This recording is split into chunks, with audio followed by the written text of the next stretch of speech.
Të nderuar shikues, do të lidhemi në këtë momente me ambientet e stadiumit Air Albania për të ndjekur konferencën e Armand Dukës dhe Aleksandar Ceferin. The problem, I mean, the infrastructure is better and better. The problem of all, let's say, smaller leagues in Europe is that all the players go out very soon. Some go out, by my opinion, too soon, because it would be better that the league would be stronger and the players could play in the national league. And I'm sure, and this is not a diplomatic statement, that your course is right. Your course is right, and you will see that with this passion and with so much talent that you have in Albania, you will have many successes in future. And I don't think only qualifying to a competition is enough for you in a couple of years, let's say. Përgjigjja ime është që normalisht gjithçka fillon nëpërmjet investimit në futboll dhe sigurisht në infrastrukturë, por ajo që do doja që të forcoj edhe më tepër, veçanërisht duke folur këtu për vendet e vogla dhe veçanërisht për kampionatet e vogla, është që ato duhet të jenë më të forta në mënyrë që lojtarët të mos largohen shumë shpejt prej tyre. Duke qenë një kampionat më i fortë, ata normalisht janë qëndrojnë dhe kanë arsye për të qëndruar në për këto kampionate, dhe për më tepër po them që një përgjigje të drejtë për drejtë dhe jo diplomatike, që futbolli shqiptar ka marrë pikërisht kursin e drejtë dhe jo atë të gabuar, duke parë me talentet që ka në Shqipëri, dhe besoj se suksesi i mëtejshëm nuk do të jetë thjesht vetëm një round kualifikimi, por besoj se Shqipëria duhet që të kalojë më tej, duke pasur parasysh dhe bazën e talenteve që ka. Glendin Albani, Top Channel. Zoti Ceferin, në Shqipëri janë rregulluar 2 stadiume, ndërkohë që është bërë një stadium i ri, po ashtu dhe shtëpia e futbollit. Cili është projekti i radhës? 1 dhe 2. Zoti Duka pak ditë më parë tha që brenda vitit 2022 do kemi Superkupën e Europës në Tiranë. A mund na bëni dot dhe ju një premtim të tillë?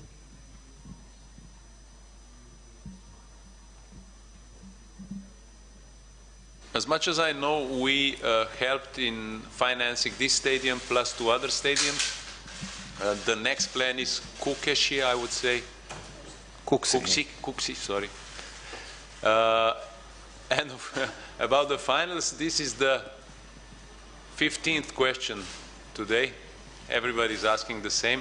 Of course, I cannot promise anything because our process of hosting competition is very clear and transparent. But at the same time, of course, countries or football federations with such an infrastructure have chance to host a big competition. And I don't think I say too much if I say that you will host it in the future, but it would not be correct for UEFA President to say anything more because I don't know. Faleminderit. Gjithsesi, me sa di unë kemi pikërisht projektet e financuara ku kemi 2 stadiume, gjithashtu edhe arena kombëtare dhe projekti i ardhshëm është stadiumi i Kuksit. Kjo është pyetja e 15 që më thuhet pikërisht që më pyetet për finalet një të tillë, por unë si presidenti UEFA-s nuk mund të jap dot premtime. Pasi si ju siç e dini, procesi është transparent dhe Shqipëria si shumica e vendeve e kanë një shans për të marrë pjesë në konkurrim dhe për të kualifikuar në mënyrë që të hostojnë një finale europiane. Dhe besoj se në të ardhmen kjo do të ndodhe, por nuk do të ishte korrekte nga ana ime që të jepja premtime. Yves Leroy from the French newspaper Le Parisien. A question to Mr. Ceferin about Michel Platini, who recently told that he would like to come back in football. What do you think about his will, and which role could he play in the future? Second part I didn't hear. What kind of role could Michel Platini play in football in the future, and what do you think about his will to come back? Yes, sorry. Pyetja nga gazetari francez për sa i përket dëshirës për kthim që ka shprehur zoti Michel Platini dhe ku vetë presidenti i UEFA-s e shikon rolin e tij në të ardhmen dhe kontributin në UEFA. Michel Platini's ban is over, so he can be involved in practically any role in football except the football player. I think he's a bit too old for that. Mendoj se roli i Platinis mund të jetë i gjithëfardoshëm, vetë se nuk mund të jetë më futbollist, pavarësisht moshës edhe fizikut që ka, por meqenëse se dënimi i tij ka mbaruar, ai mund të luajë çfarë do lloj roli.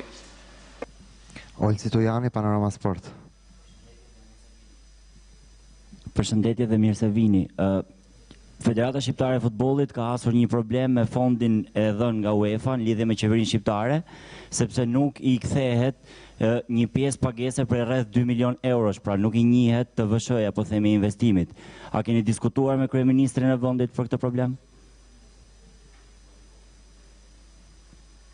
The question is from the Panorama journalist that regarding the payments and some of the financial difficulties that UEFA has had with the Albanian government related to the return of the VAT in the amount of 2 million euros. So how much progress has been made on this part? We haven't discussed about that with the Prime Minister. Tonight we focus on this stadium and this match, and after that we discuss about other things. Nuk ka pasur diskutime me kryeministrin shqiptar, megjithatë ne sonte jemi të përqendruar vetëm tek stadiumi i ri dhe tek ndeshja, më pas ne mund të kemi diskutime.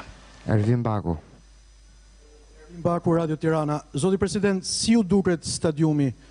Shtypi italian e ka quajtur si Wembley i Ballkanit. Mr. President, how do you actually see the stadium, because the Italian press has called it the Wembley of the Balkans? Probably it's the nicest in the Balkans. Most of all, it's important that you have a national stadium, that it's the right one, that can host people, that people can enjoy, that they can feel safe on the stadium, that families can come, that children can come, and this for sure is great. I wouldn't call it Wembley of Balkans, because I always try to not to compare necessarily with the big ones. This is different. In a different way, it's more beautiful than any Wembley.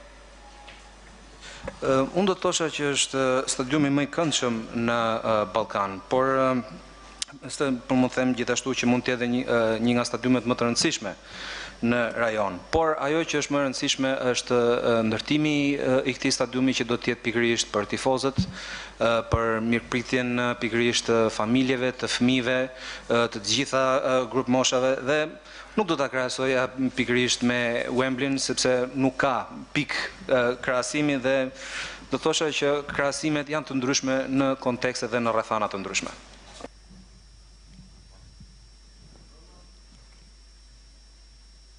Mirëmbrëma, mirë se erdhët, Anton Cicani, Telesport.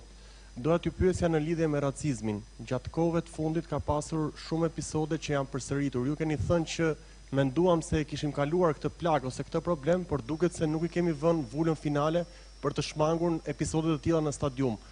Pak ditë më parë Kosova vendosi që ta priste Anglinë dhe futbollistët anglez me mikpritje si brother ose vëllezër, dhe Shqipëria në atë aspekt nuk ka vuajtur kurrë për racizëm. Çfarë mendoni që të bëni hapat konkret për ta shtypur këtë plagë që po bëhet gjithmonë më e madhe nëpër stadiume?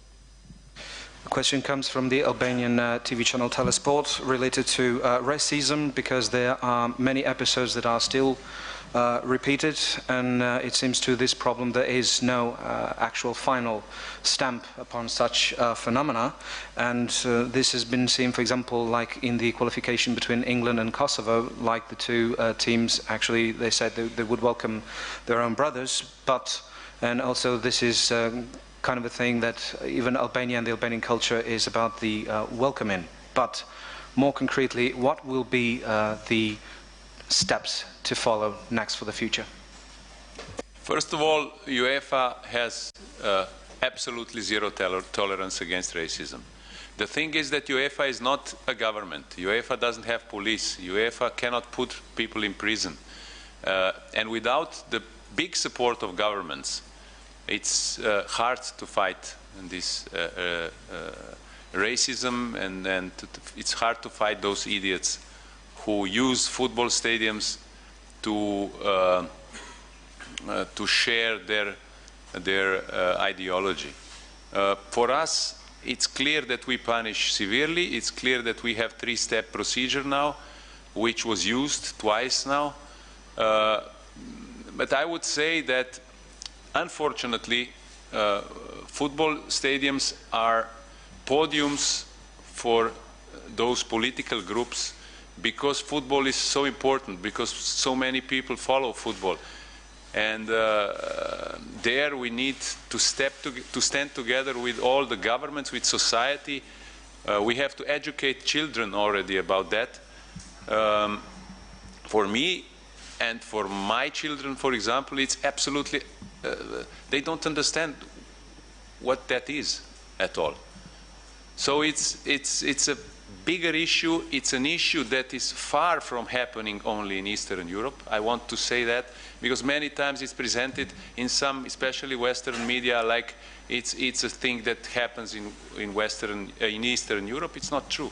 It's happening in Italy. It's happening in England. It's happening everywhere, and that's not just concerns me, but it's frightening. And all Europe is in a bit strange situation now about it. So I agree with you. There should be severe actions, but for fighting with those racists, we need support of all the governments. And of course, we have to educate people, especially children, that this is wrong. Më lejoni t'ju them që UEFA ka një politikë të tolerancës zero ndaj këtij fenomeni. Por më duhet gjithashtu të shtoj që UEFA nuk është një qeveri e cila ka forca veta policisë apo një gjykat të vetën që mund të dënojë njerëz dhe t'i dërgojë në burgje. Pa mbështetjen e qeverive dhe të shteteve, është e vështirë në fakt që të luftojnë idiotët në për stadiume që përdorin pikërisht ideologjinë e tyre dhe që manifestojnë hapur. UEFA ka pikërisht procesin prej 3 hapash që ndjek, por fatkeqësisht në për podiume janë pikërisht këto kore politike të këtyre grupimeve që sepse shumë njerëz e ndjekin dhe janë të apasionuar pas futbollit dhe normalisht përdoren si platformë për të ideologjizuar njerëzit. Duhet të them që ne duhet kemi me se s'bën bashkëpunime me qeveritë dhe veçanërisht për sa i përket edukimit të brezave të ardhshëm. Në këtë mënyrë është e mundur që kjo të luftohet. Dhe më duhet të shtoj që kjo nuk është një çështje që ndodh vetëm në Europën lindore, siç paraqitet veçanërisht në për disa media perëndimore që vetëm aty ndodhin këtë lloj problemesh. Ka patur raste kohëve të fundit që i kemi parë në Itali, i kemi parë në Angli, dhe normalisht e gjithë Europa është e friksuar, qoftë edhe unë vetë jam e friksuar duke parë fëmijët e mi që kur e shikojnë diçka të tillë thonë që kjo është e pakuptim qoftë edhe për ta. Prandaj më lejoni që ta theksoj edhe një herë që puna më e mirë që mund të bëhet është nëpërmjet edukimit të brezave të ardhshëm. The final question from a French journalist.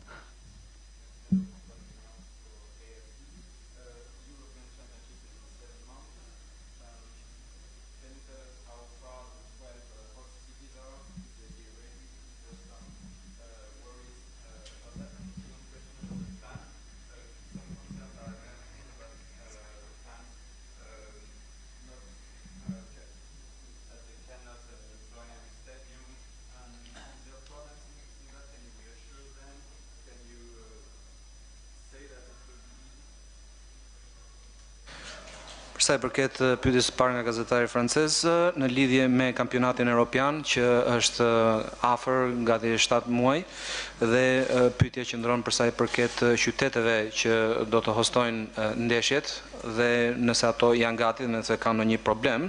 Dhe pyetja e dytë në lidhje me shqetësimet për tifozët të cilët nuk mund të shkojnë në për stadiume ose kanë ndjerë që mund të kenë rreziqe të ndryshme për të mos shkuar atje.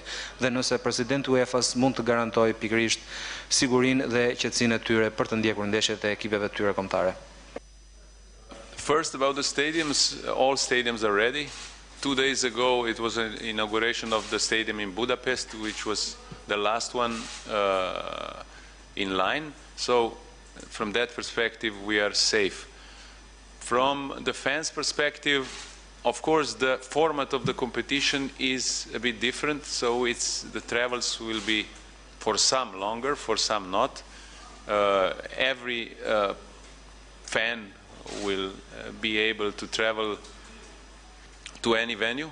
But of course, if, for example, the fan from France would have to travel to Azerbaijan, it will be a bit longer than if they will have to travel to I don't know, some closer countries. The format of competition is challenging, of course, but from the other point of view, it's a format of friendship, a format of pan-European Euro, of showing that that we are united as much as football is concerned, and I think it will be a great Euro. The only ones who, or not the only ones, but we will have the most problems as organizers, because when you have 12 different countries, you have different legislation, different currencies, some visas, some no visa system.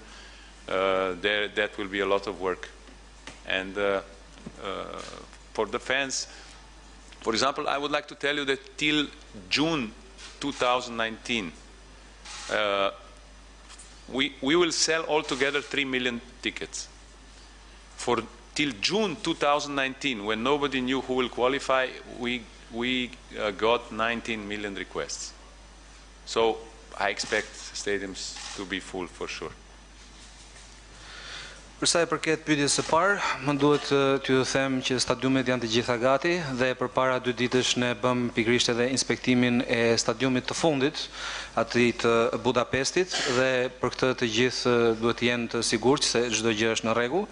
Megjithatë, për sa i përket pyetjes së dytë në lidhje me tifozët, më duhet të them që duke qenë se formati i këtij europiani është i ndryshëm nga herët e tjera, normalisht përfshihen edhe udhëtime të gjata për tifozët, dhe çdo tifoz për sa i përket sigurisë apo qoftë dhe udhëtimeve është i mikpritur që të vinë në çdo lloj stadiumi.